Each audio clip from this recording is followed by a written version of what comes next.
So আমরা আজকে ধানের কিছু রোগ সম্পর্কে আলোচনা করব। ধান কী কারণে আক্রান্ত হয় এবং মেইন 10 থেকে 11টা রোগ সম্পর্কে আলোচনা করব। তার প্রথম ধারাবাহিক লেকচারের প্রথম ক্লাস এটি। তো প্রথমে আমরা যেটি নিয়ে আলোচনা করব সেটা হচ্ছে ব্লাস্ট। ব্লাস্ট রোগটার একটা ছবি এখানে দেওয়া আছে, তোমরা দেখতেই পাচ্ছ। ব্লাস্ট রোগে কী হয়, এটা মূলত লিফ ব্লাস্ট। আমরা যদি সামনে যাই তাহলে আরও ডিটেলস দেখতে পাবো। দেখো, রোগ পরিচিতি। ব্লাস্ট ধানের একটি ছত্রাকজনিত অন্যতম রোগ, অর্থাৎ এটি কী ছত্রাক দিয়ে হয়? পাইরিকুলারিয়া অরাইজি।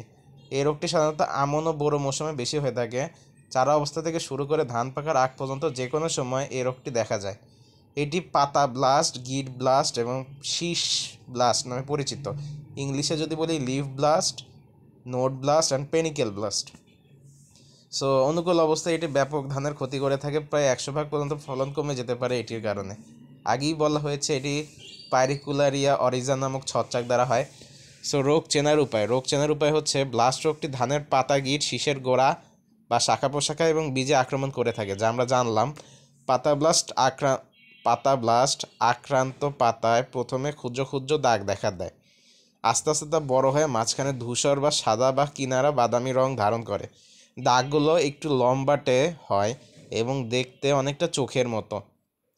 একাধিক দাগ মিশে গিয়ে বড় দাগের সৃষ্টি হয়। শেষ পর্যন্ত পুরো পাতা, এমনকি পুরো গাছটি মারা যেতে পারে। গিট আক্রান্ত হলে আক্রান্ত স্থান কালো হয়।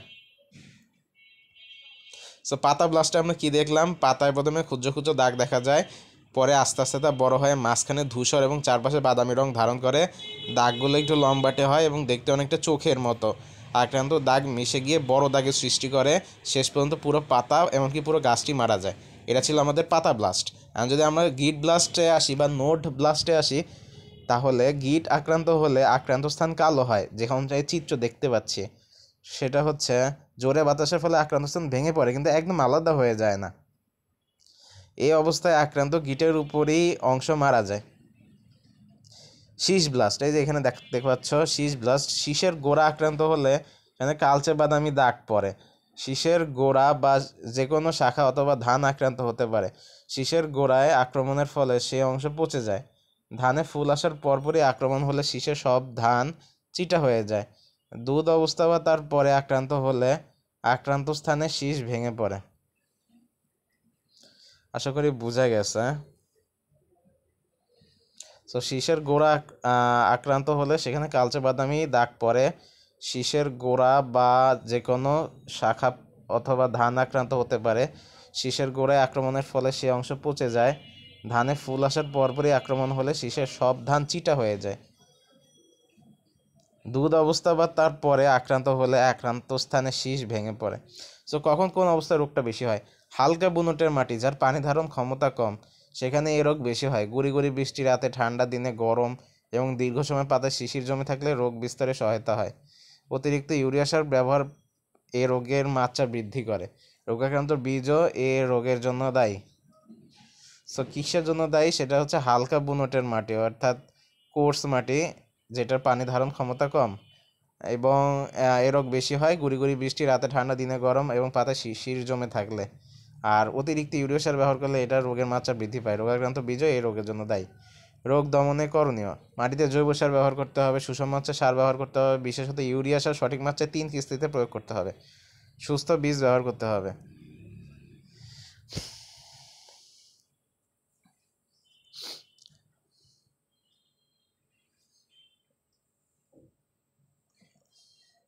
এছাড়াও এখানে দেখা যাচ্ছে যে ছত্রাকনাশক প্রয়োগ করতে হবে। আমরা কপার ফাঙ্গিসাইড বা কুপ্রাসাইড ইউজ করতে পারি।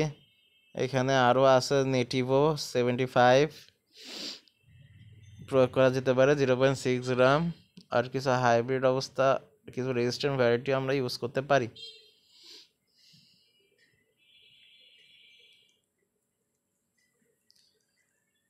সো আমরা রোগ হওয়ার পরে কি করতে পারি? ট্রুপার স্প্রে করতে পারি, নেটিভো 75 WG ইউজ করতে পারি। জমিতে পানি না থাকলে পানি দিতে পারি। ধানের বৃদ্ধি পর্যায়ে রোগের লক্ষণ দেখা দিলে বিঘা প্রতি 5 কেজি পটাশ সার প্রয়োগ দিতে হবে।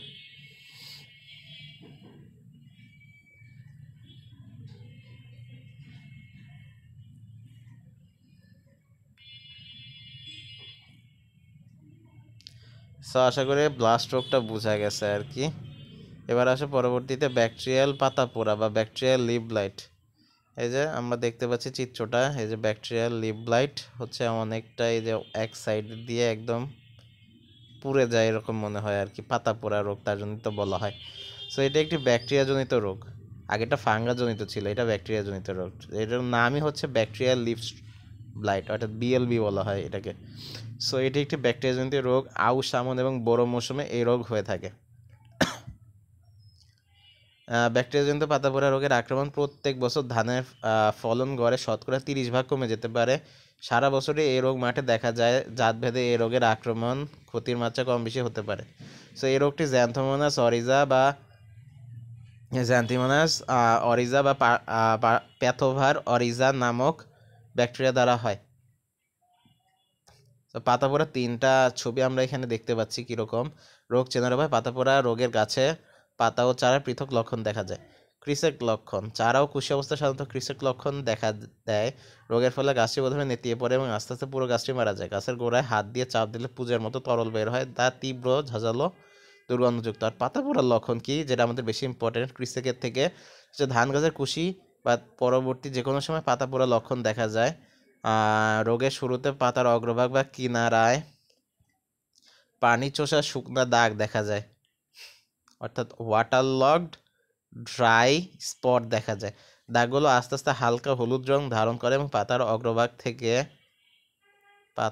অগ্রভাগ থেকে নিচের দিকে বাড়তে থাকে। এই দেখো এখানে অগ্রভাগ থেকে নিচের দিকে বাড়তে থাকে। শেষের দিকে আংশিক বা সম্পূর্ণ পাতা ঝলসে যায় এবং ধূসর বা শুকনো খড়ের মতো রং ধারণ করে। কখন এই অবস্থা বেশি হয়? বেশি পরিমাণ ইউরিয়া সারের ব্যবহার এই রোগের অনুকূল পরিবেশ তৈরি করে, যেমনটা আমরা আগেও দেখলাম ইউরিয়া সার বেশি দিলে হয়। রোপণের সময় শিকড় অথবা গাছে ক্ষতের সৃষ্টি হলে ব্যাকটেরিয়া আক্রমণ বৃদ্ধি করে। উচ্চ তাপমাত্রা ও আর্দ্রতা রোগের জন্য অনুকূল। ঝড় বৃষ্টি আবহাওয়ার পরে মাঠে রোগের বিস্তার দ্রুত হয়। অতি উর্বর জলাবদ্ধ জমিতে এবং ছায়াযুক্ত স্থানে রোগ বেশি হয়। রোগ দমনে করণীয়, রোগ হওয়ার আগে করণীয়: সুষম হচ্ছে সার ব্যবহার করা, ইউরিয়া সার সঠিক মাত্রায় 3 কিস্তিতে প্রয়োগ করা।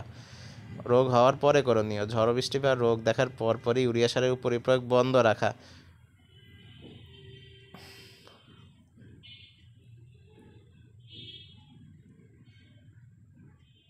থিওভিট ইউজ করতে পারি 10 লিটার পানিতে 5%। তো পরবর্তীতে আমাদের রোগ হচ্ছে ব্যাকটেরিয়া লিফ স্ট্রিক, লালচে রেখা। সো এখানে কি হয়, এটাও একটা ব্যাকটেরিয়া জনিত রোগ, একই ধরনের জ্যান্থোমোনাস অরাইজা প্যাথোভার অরিজিকোলা নামক ব্যাকটেরিয়া দ্বারা হয়। এটি আমন বড় মৌসুমে বেশি দেখা যায়। উফশি ও হাইব্রিড উভয় জাতের রোগটি দেখা গেলেও হাইব্রিড ধানের রোগটি বেশি দেখা যায়। রোগের গুরুত্ব: 70% ফলন কমে দেয়। এই রোগ চেনার উপায়: এই রোগের লক্ষণ পাতার শিরা বরাবর লম্বিভাবে দেখা যায়। রেখাগুলো প্রথমে হালকা হলুদ রঙের এবং ভেজা রঙের মনে হয়। সূর্যের দিকে ধরলে দাগগুলোর ভিতর দিয়ে আলো দেখা যায়। অনেকগুলো দাগ একসঙ্গে মিশে একটি বড় লম্বা দাগ হয়, পরে সমস্ত পাতাটি আক্রান্ত হয়ে মরে যেতে পারে। দাগগুলোর উপর ছোট ছোট হলুদ বা কমলা হলুদ রঙের জীবাণু কুটিকা জমে বলে আক্রান্ত পাতাগুলো পরে কমলা হলুদ রঙের দেখায়। কখন এবং কোন অবস্থায় বেশি হয়? জমির আশেপাশে রোগাক্রান্ত গাছ যদি রোগ বিস্তারে থাকে তাহলে এটা বেশি হয়। ইউরিয়া সার বেশি ব্যবহার করলেও এটার আক্রমণ বাড়ে। সুষম মাত্রায় সার প্রয়োগ করতে হবে। ইউরিয়া সার সঠিক পরিমাণে 3 কিস্তিতে প্রয়োগ করতে হবে। ঝড় বৃষ্টির পরপরই ইউরিয়া সার প্রয়োগ করা যাবে না। রোগ হওয়ার পরে করণীয়: থিওভিট ইউজ করতে পারি আমরা। এছাড়াও বিঘা প্রতি 5 কেজি পটাশ সার উপরই প্রয়োগ করা। আক্রান্ত জমি শুকিয়ে 5-10 দিন পর আবার পানি দেয়া। দেন আমরা বলবো শীত ব্লাইট বা খোল পোড়া। এই যে রোগের ছবিটা সুন্দর করে এখানে দেওয়া আছে। সো আমাদের শীত ব্লাইট নিয়ে যদি আলোচনা করি, এটাও হচ্ছে ছত্রাকজনিত রোগ। এটা হয় হচ্ছে রাইজোপটোনিয়া সোলানি নামক ছত্রাক দ্বারা। এটা হচ্ছে তোমার আউশ এবং আমন মৌসুমে বেশি ক্ষত করে। এটা কোনো অঞ্চলে পচন রোগ নামে পরিচিত। রোগ চেনার উপায়: প্রাথমিক অবস্থায় ধান গাছের নিচের দিকে পাতার খোলে পানি ভেজা দাগ পড়ে।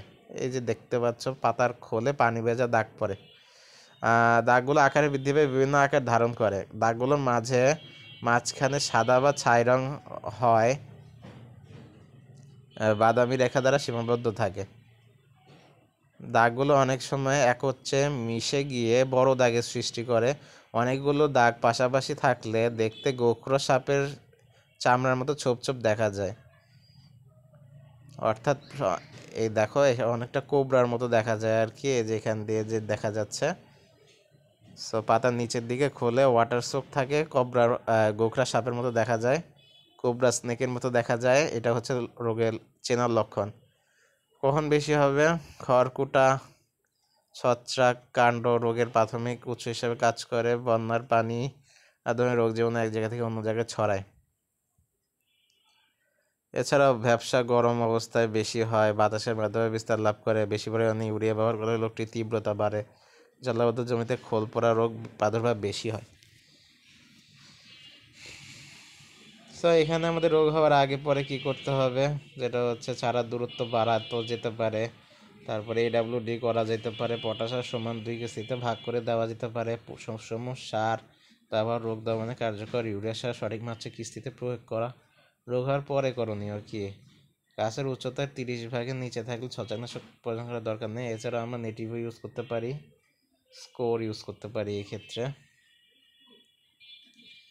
পরবর্তীতে আমাদের শীত রট, এটাকে আমরা স্টেম রটও বলে আখ্যায়িত করতে পারি। মূলত এখানে কি হয়, এটা হচ্ছে স্কারোক্লেডিয়াম অরিজা নামক হয়, ছত্রাক দ্বারা হয়। আর আমরা যে স্টেম রট পড়ি সেটা স্ক্লেরোসিয়াম অরিজা দ্বারা হয়। এটা বেশি ইম্পর্টেন্ট না, তাও একটু দেখে নাও। তারপরেরটা হচ্ছে ব্রাউন স্পট, এটা অনেক important, brown spot. So brown স্পটও হচ্ছে ছত্রাকজনিত রোগ। রোগটি সব মৌসুমে দেখা যায়। রোগটির বিভিন্ন অংশে আক্রমণ করে। পাশে চিচ্ছি দেখা যাচ্ছে, তবে সচরাচর পাতা ও বীজে এর আক্রমণ বেশি দেখা যায়। এই রোগের ফলে ফলনের ঘাটতির সাথে সাথে বীজের গুণগত মানও নষ্ট হয়। এই রোগটি বাইপোলারিস অরিজা নামক ছত্রাক দ্বারা হয়। তো কি হয়, পাতার প্রথমে ছোট ছোট পিনের মাথার মতো দাগ দেখা যায়। দাগগুলো আস্তে আস্তে বড় হয়ে অনেকটা তিলের বীজের মতো আকার ধারণ করে। তবে ধানের জাত ভেদে দাগের আকার বা বর্ণ বিভিন্ন হতে পারে। রোগকাতর জাতে দাগের আকার বড় হয় এবং দাগের মাঝখানে ধূসর বর্ণ এবং হালকা বাদামি রঙের হয়ে থাকে। পাতায় অনেক দাগের সৃষ্টি হয়, ফলে পাতাটি মারা যায়। পাতার চারদিকে হলুদ রং ধারণ করতে দেখা যায়। বীজ আক্রান্ত হলে বীজের গায়ে হালকা বাদামি দেখা যায়। দানা ছোট হয়। এগুলো দেখা যায় অনেকটা ওই ব্লাস্ট রোগ যে কারণে হয় সে কারণেই এটা হয়ে থাকে মূলত। তো ব্লাস্ট রোগের রোগ দমনে করণীয় আর কখন কোন অবস্থায় রোগ বেশি হয়, একই রকম বাদামি দাগের জন্য। তো সবাইকে এই পর্যন্ত সাথে থাকার জন্য ধন্যবাদ।